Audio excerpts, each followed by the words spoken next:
Well, g'day everybody, or should I say g'day mates, or g'day team, yay, g'day blokes and boys and girls and mums and dads and all that sort of stuff. We're here again, and it's quite interesting day. It's sun beaming out at the moment, out my little window here, but it's absolutely grey and black on the horizon, so there's obviously no clouds back there. It's late in the day, the sun's down low, and there's this black sky, which is quite amazing. Anyway, nothing like what they're getting on the boats now, but I saw Adam was saying yesterday that finally, after 3 days of rain, they've got some clear skies and making a go of it and so on. So they've been out there for a while, and there's still a long way to go yet, but they're making good progress thanks to solid sailing and plenty of favourable currents and all that sort of stuff as well. And they're in a hurry to get a break, and they're racing. The majority of people are racing, and Popeye and John are actually underway, which is good news. So we've got 15 boats on the water again, but I was very distracted then. It was quite funny because I was waiting for the 6 o'clock local time update report. And the next one I looked up, said, geez, it's 20 minutes. I wanted to get up here, but I got distracted, and I'll tell you why. It was about a rowing race. But anyway, I was watching stuff, and I was completely gobsmacked at what I saw, but I'll talk about it after the tracker. So we'll go into the tracker and see what we got going, because there's some quite interesting stuff. Great boat speeds, I should say. So you've got the tracker. I can see that there. And now I've got to get on the tracker. There we are. I just pinged that as I was coming in because I was having trouble logging into this system, but it seems to be okay now. So here we go. There's some wind, and look at that. Jeepers, Popeye and John are underway. So we'll have a look at them first. The current's not looking, that was a big jump. Not looking as favourable as it was previously, but the breeze is okay. So they're making pretty good time. They got underway about midnight last night when I saw them and posted the reel that John did. It was about midnight, I think it was. So that was midnight, 6 o'clock. So it was late afternoon they got going by the look of it. Although it had actually been up for a couple of hours, so it was, sometime late afternoon. Anyway, let's just push it up and see how they're doing here. It's going to make life interesting when I'm doing the updates. But here we go, 5.3 knots for Mike. That's pretty good. No problems there. He obviously loaded up with spinach on the way, 83 miles in the last 24 hours. So he probably actually hasn't been underway for 24 hours. I'm not sure exact time they got going, but 75 miles for John and doing 5.1. So that's pretty reasonable. But it looks like the current's not as solid as our guys had when they took off, because I've already had a look earlier this morning. So we'll just pop it back here, and then we can see the wind and the current. So they've probably got about 10 to 12 knots behind it. They've got both spinnakers up probably and just enjoying the ride. Flat seas. We'll just have a look at the sea here. Waves all blue, probably a metre or something, and then the currents, which, if you remember what the rest of the fleet did, it was current coming booming down here and giving them a kick right along. But this lot's suck up to the west, but they can't really use much of that, so they'll get a little bit of a push as they're going down. You can see all the tracks there. If I push that on, there's the track of our fleet when they left 3 weeks ago today. It's okay. It's not a head current anyway, I put it that way, but it is completely different than what was happening in the past. So for their weather, if I come forward a day through to the 16th, it's pretty much the same. Come forward 2 days to the 17th, a little bit more. They got a good breeze, and they should stick in with that. They don't want to go over here and follow the rest of the fleet, because that's all changed now. And that's 3 days in, so all the way they'd be better off just following the breeze. But they've both got Starlinks, and they should be able to follow that. So we'll expect to see reasonably good times as they're progressing. Come back to the real-time weather now. Get that up there, and we'll shrink this down so I can find the fleet quickly. And here we go. So Gary's still following up the rear there and looking as if he's probably enjoying the ride. Put the equator on. He's just coming up to his. Oh no, he's already across it. They're all underneath 5 now. So this is the 5-degree mark south of the equator. And Gary is currently. I've got to pop up here. Get rid of that. Jeepers, so many keyboard actions. There we go. Okay, 5 knots and 127-mile day on a beautiful broad reach on Port Tack. Everyone's on Port Tack in the southeasterly trade winds. And Josh is going to work hard now to keep in front of him. 133-mile day, and Gary did 127. So far, so good, Josh. 5.4 against 5. So that's cool. We'll look at the current on the whole fleet after.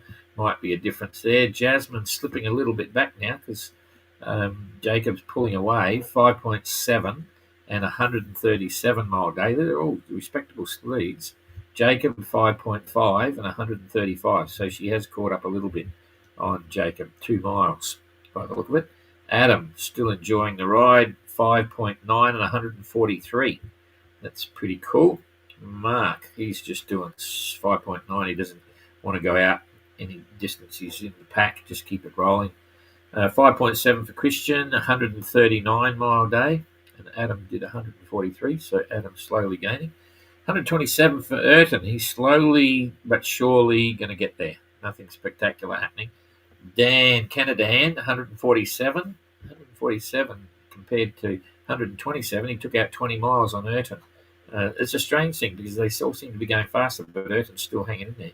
He's got, that's why. He's got a 12 o'clock position. I thought, why is that?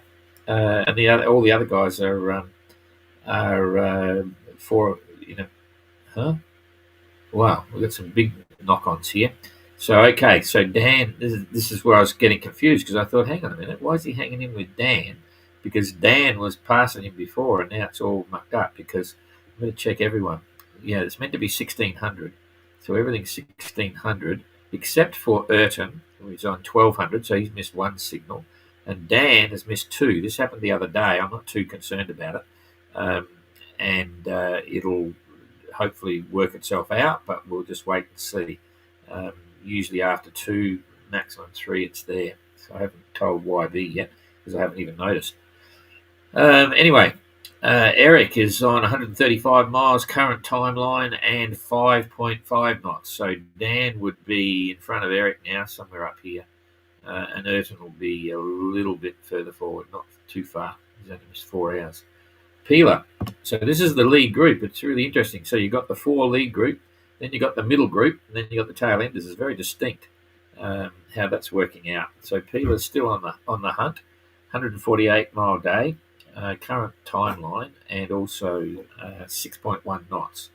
So that's cool. Kerry, 5.9, 145. 145 against 148. So Peeler's gaining, and this morning they were sitting in the current, but Kerry's too far south for the current. Dan, 6.5 and 158. Now, I got a very urgent message from Nikki. He said, Don, can Dan claim the new world record? And she said he's doing 100. He did 160 miles in the 24 hours.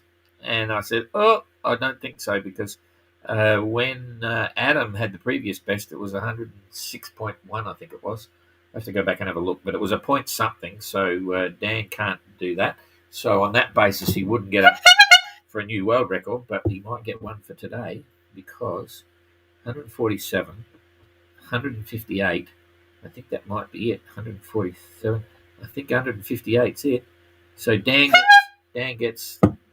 Holiday Dan gets a little squeak for the still holding on to the best daily run for today, and still moving nicely. 6.5, Kerry's 5.9, Renaud 5.7, 147, and Kerry's got 145. So he still took out a couple of miles, and Dan's slowly closing the gap. He's 158 versus 147. So that's interesting. Before we do the weather shift to see what's happening in the next 2 days, let's see what the current is showing. So you can see what's going on here. Kerry's down below the current. Renaud's a bit the same.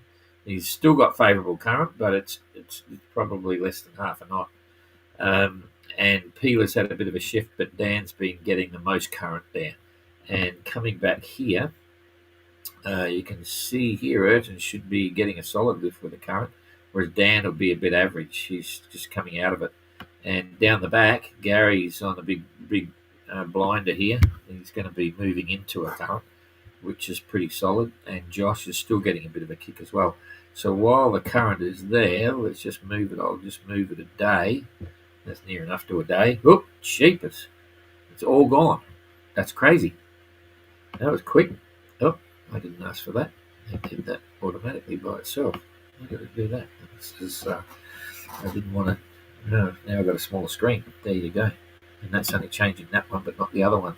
I'm not going to juggle. I've got to change my screen percentage, and I'm not sure now because it's not a touch screen. If it was a touch screen, there we go. It's the same as a touch screen. I can do it with 2 fingers on my thingo here. Sorry about that. I didn't even know I could do that. I've only had this computer for about a year or so. Cheapers, but it's oh well, keeps everyone occupied. Yeah, Don's mucked up here. It's got super sensitive and it is leaking electricity because I can feel myself buzzing when I'm wrong way. Okay, that'll do. Right, now I'm just using 1 finger. It's still a bit out of percentage, but anyway, that's fine. No, I've got to shrink it down. Come on. Cheapers. It's super sensitive. That'll do for the sake of the exercise. Everything's all wrong, but anyway, just coming back now, we're looking at the currents here. So there is a reasonable current. Looks like the current may have our graphics changed a little bit as well, unless there was a current weather update. And I'm going to just push that back and just watch the current disappear now. So there we are. That's a day later. So the current is all slowly dying off. I'm going to push it to the next day. Yep, it's all just hanging out. So this is on day 2. And the heavier currents are gone, but it's still generally a favourable current.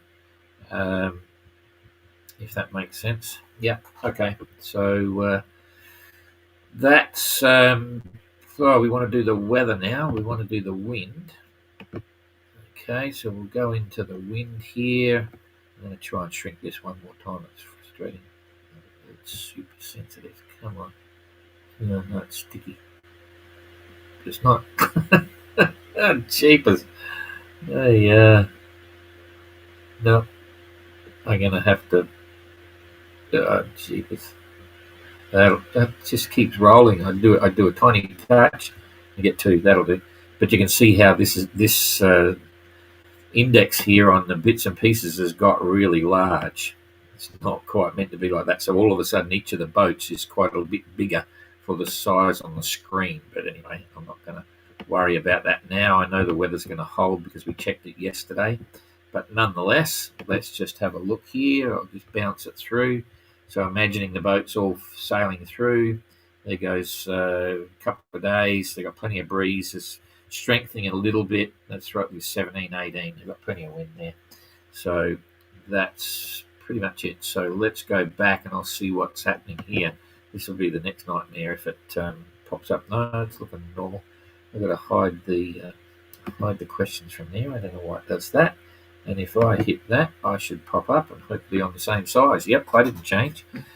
So that's kind of cool. They're making great time. So I'm still holding them to the leaders getting in by the end of the month, which is kind of good. So what I was getting distracted of, and you can look forward to this, there was a rowing race. We seem to be talking more and more about rowing, leaving Lanzarote when the fleet was there. We may have mentioned it at the time, and I think I probably would have showed you some of the rowboats that were there. It's an event called the Atlantic Dash, and they only had 4 boats there, but it was pretty cool. There was a 4-person team, a 3-person team, and a couple of singles, I think it was.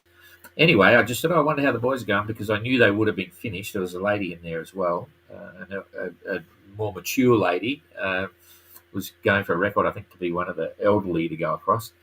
So anyway, the 4 guys that I saw before the start were all looking. It's a bit hard. You have this vision of rowers. I know Mark Slatz. I've spoken to him for years, but Mark is a world champion rower. Got a bunch of world records and speeds across the Atlantic, and he's a jolly giant. Great big guy. He now builds rowboats and so on. And you sort of tend to think, oh yeah, these people, they'll all be right. We're going to row across the Atlantic, but there were four guys that looked pretty ordinary. Obviously, they trained and they got together with it, but they were happy chappies. And I thought, oh yeah, looks as if they bulked up a bit before they started the row, because it's living on freeze dried for 50, 60 days is a bit grim. So anyway, to cut to the quick, they had a group of shots there of the four guys before and after, and I was shocked.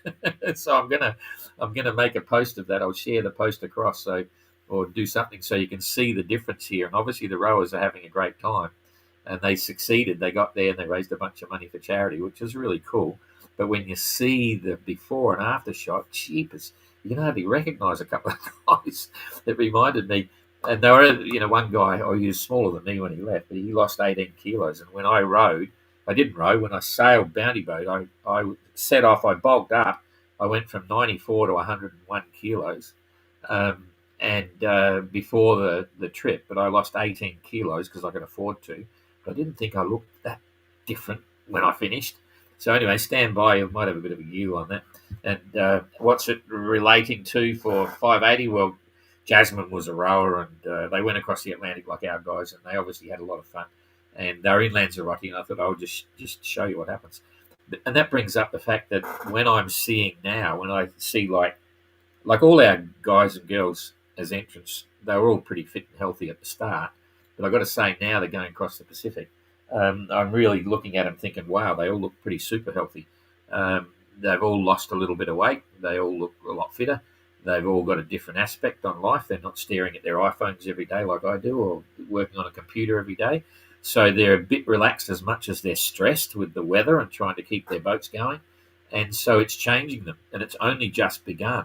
So, generally, though, I'd say that they're all looking very good. They're tan, they're fit, they're healthy. Yes, they've got skin problems and a few things like that, but they're having a good time, and it shows. So that's cool. That's about all I've got to tell you. I'm looking forward to hearing from the boys now that they're going, and let's see what happens. Journey of Shark. I still haven't looked to see what that's about, but I will. Whoop, whoop. Yep, we're here. Storen, good to see you, John. Hi, John. Don't forget to look at the cloud situation now and in the coming days. I'll go back to check that out and see if we can manage the tracker. Right, I'll hold on to this pen. My short-term memory is crazy. It's as bad as my long-term memory. And that way I won't disappear before we go back to the clouds, because I'll say, what's this pen here for? Anyway, so yeah, we'll have a look at the clouds and see what's going on. Proud of you, Jasmine. Yeah, she's doing okay. Go, Kristen. Yep, everyone's doing okay. Speed over the ground is fantastic for the waterline. Amazing performance. Yeah, that's one of the beauties of small boats. I've said this often. Small boat, for a bigger boat, especially like Mark, it's very hard to keep up with the smaller boats. So I'm not sure whether the maximum theoretical speed based on the square root of the waterline is relevant when you get below a certain size. And fair enough, the 580 is not a planing boat like the Mini 650s, but it's still pretty cool. It surges along, and it's easier to drive percentage-wise compared to a bigger boat, because you imagine when you're on the 580, you pull a few strings and you've got a reef in, and you shake it out and it's done. You put a spinnaker up, you just blah, blah, blah. Now imagine Mark on a probably a 7-8 ton boat on coconut. Everything's a lot bigger and a lot more work and a lot harder, so it's hard to run it at the same performance percentage, and that's another advantage of a smaller boat. But I've got to say, as you know, if you remember back, we did all the passage planning for the route around the world based on 100 miles a day, because my attitude is, having sailed the boat and understanding a bit about ocean voyaging, was that it's relatively easy. If there's wind to sail, you can easily get 100-mile days out of the 580. And generally, except for the doldrums, there is always some wind. So it's fair and reasonable to work on 100 mile a day, and you should be able to sail better than that. And that's sort of what's panning out. So it's all working out fine. So, okay. Oh, someone's onto the Atlantic Dash. Joy, the Atlantic Dash was great. Huge respect to the chap who did it solo and won it. and also the woman with cystic fibrosis who completed. Yeah, there's some good stories there. I didn't follow closely. We knew they were out there, and you probably remember if you're following. We had an overlay with the world's toughest row, which is the big one with like 35 boats or something, and then the Atlantic Dash. They didn't leave until our guys were just about finishing. No, we'd already finished. They had some weather problems to start. I think they left on February the 2nd or 3rd or 4th or something, and our guys were in shortly after that, I think, or maybe they left a week before our guys finished. But anyway, it was pretty good. But boy, these photos, wait till you see them. I'll do it straight after this. Look at that! I put the biro down straight away. Before I finish this, I will put these pictures up because it's just amazing. I got to change it because they got individual photos everywhere, and you don't have the two shots side by side. So I'm going to I'll redo the photos so they're side by side and borrow it from Atlantic Dash. They won't mind. They race every year across the Atlantic, and it's pretty cool. Okay, so yeah, that was all of them. To get across rowing, jeepers, it's pretty cool. G'day, Javia. I hope everything is okay. Go forward, Mr. Dan Turk. Big hug from Portugal. Argrave and Portugal. Yep, cool. Okay, so that's done. Now we're just going to go back to check the tracker again and see if I can manage it and look at the clouds. I hope it's not too big. Oh, it seemed to be back on the track, so I don't know what happened there. Oh no, it's still big, but anyway, we should be able to get it here. Clouds. Boom. Okay. So if I do that, and then if I shrink it on here, it's not shrinking. Here we go. It's too small. Everything is just gigantic size now. Okay, so you can see there they've got a fair bit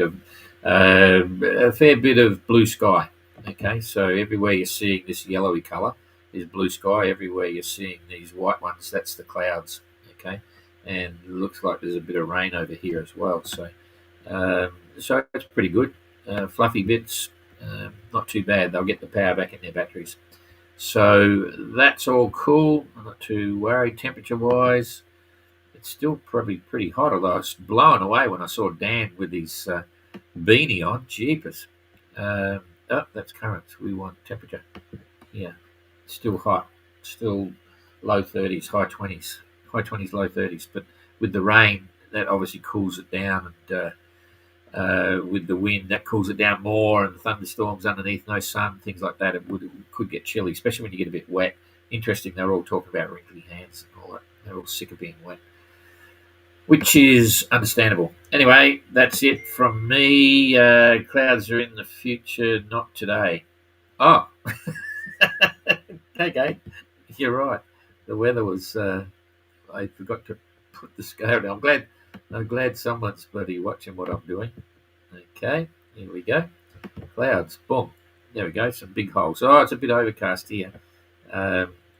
It's a little bit overcast. So yeah, what John was referring to. I was advancing the weather here before and I didn't pull it back.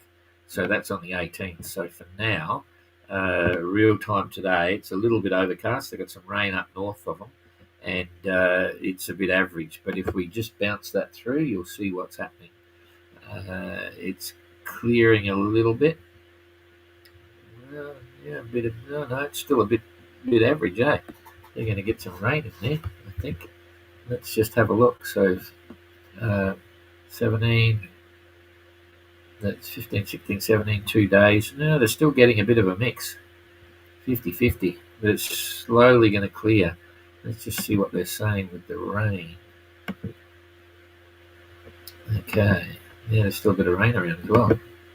Okay, I suppose it goes with the territory. I'll go backwards here on that. That's interesting.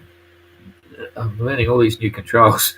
Yeah, you can use the left to right key to move the screen left to right if you're not actually activating the weather there. So now it's just moving the day. So there's still a bit of rain there. Yeah. So Renault's going to get a bit of rain. Maybe they all are. This is going backwards. So this is today. So yeah, there's a bit of rain there. So they won't be enjoying that. But that's life of a sailor. Okay, thanks for driving that, John, and making sure that I'm controlling everything correctly. called Human Error. So, um, but at least I can put the biro down now. Okay.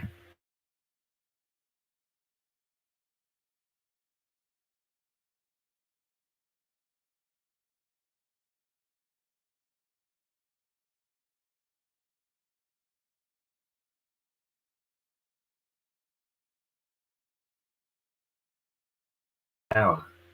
Oh, now I can't get on there. Here we go. They're all heavy users of power, and I'm so glad that I did originally come up with that idea. Well, a long, long time ago, I said, no, I'm not going to give them unlimited power, because as soon as you do that, they'll light the boats up like Christmas trees. Because John Guswell Trekker, it's a simple sailboat. When everything else fails, you're a sailboat, and you've even got these. If all their navigation lights fail, you come down to the red, yellow flashing lights, which are really good eye attractor, and so on. So, I'll tell you another interesting thing that I saw today, just so people that are here following inside information occasionally that I don't normally, I'm just waffling on. But it was interesting looking at the way the Atlantic Dash managed all their videos and stuff. They only had 4 boats, but they direct all of the different videos to them as the organizer, and then they post it. So you're going to one spot to do it. Now that's kind of interesting, because each of the, and the Bondi do that to a degree as well. And in the GGR, we don't let anyone get any media except through us, uh, because they're restricted. They don't have Starlink and all that sort of stuff anyway. So they in the film drops, we get the footage and then we use it and things like that. But this is all. I've still been working on the Transat, the next Transat's notice of race, because I think I mentioned before, Transat standalone, they weren't doing anything, but we've more or less decided now, so you're getting this hot off the press, we are going to allow full access for the 2026 Transat. So if you're a potential Transat entrant and you're watching, you will be able to, normally in the past, no Starlink, no satellite phone access to call anyone, no real weather reporting other than basic information. But it's all opened up in the MGR, and we did the last Transat with full open access to everything, and so entrants could do the same thing they're doing now, because it was a trial run. And so we think there might be a balance, and what it might be is we may do the same as the as that idea of directing all the traffic for that month through our own social media. So they could have Starlink on board, but if they're filing videos, they file it to us as the organizer of the Transat, and we put them all up in one position, and go from there. So I'm discussing that as well. All these decisions will be made in the next 2 weeks before I leave for China. So it's all happening. But that's sort of, I think, a few of the entrants for Transat will be happy to see that they can call home and they can post videos and photos with Starlink if they want. Anyway, let's see where it goes. That's probably what's going to happen. No guarantees. Life changes very quickly. Anyway, how many circumnavigations can a 580 endure without major refit? Well, it depends on the word major. Okay, you'll find that the boats will be, all the entrants will be doing things all the way around the world, just keeping up with it. But the first thing is, and I saw, Freedy on the 580 Builders Facebook page talking about someone passed a funny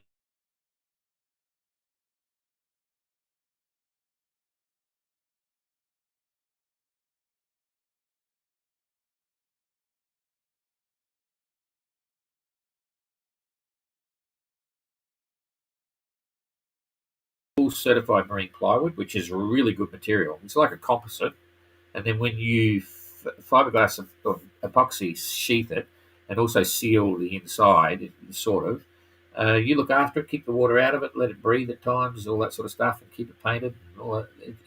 It'll last forever, 100 years, no problem.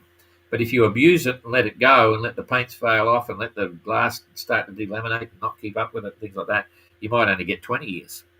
But it's a good medium. And so then you just look at all the hardware. The winches are pretty good. Depends on what winches you get, how many you go around. All the deck gear, it's the same. You can gear up with better or bigger or stronger or whatever. The mast and rigging's the same. But you have to replace the rigging. You have to replace sheaves after a while. You have to replace your running rigging and so on. But I would have no hesitation in terms of if you look at all the issues of like rudder bearings and the rudder and things like that. You just keep an eye on them. I've got no idea how long the rudder will last, but the bearings, there's no bearing. It's stainless steel on stainless steel, but there should be no problems in rudder gudgeons and pintles all the way around the world for this one. After that, if there is a little bit of wear and a little bit of chatter, then they may need a bush put in them or something like that.